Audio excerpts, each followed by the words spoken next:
When I Was Young in the Mountains by Cynthia Rylant, illustrated by Diane Good. And our dedication page.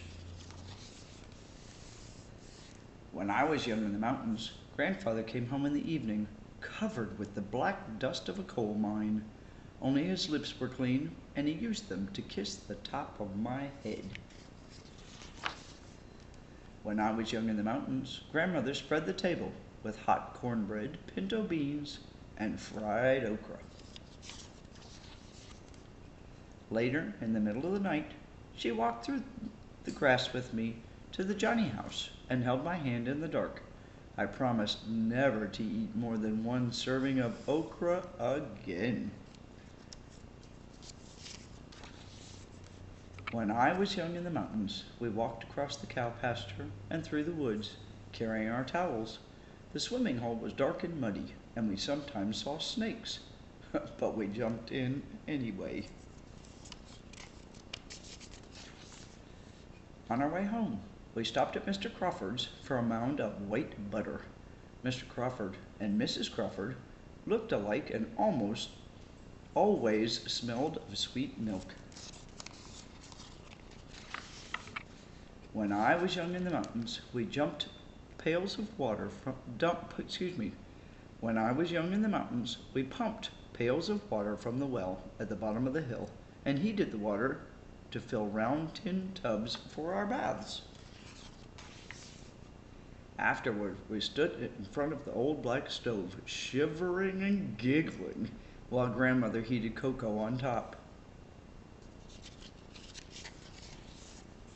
When I was young in the mountains, we went to church in the schoolhouse on Sundays, and sometimes walked in with the congregation through the cow pasture to the dark swimming hole for baptisms.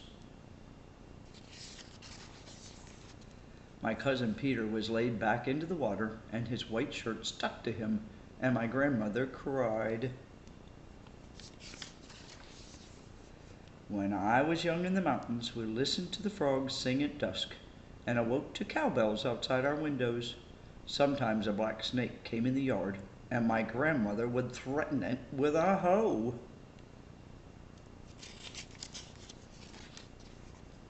If it did not leave, she used the hoe to kill it.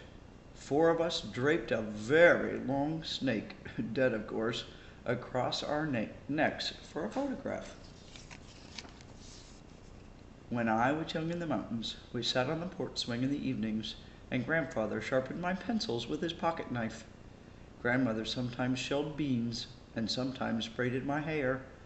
The dogs lay around us, and the stars sparkled in the sky. A bobwhite whistled in the forest. Bobwhite! When I was young in the mountains, I never wanted to go to the ocean, and I never wanted to go to the desert. I never wanted to go anywhere else in the world, for I was in the mountains, and that was always enough.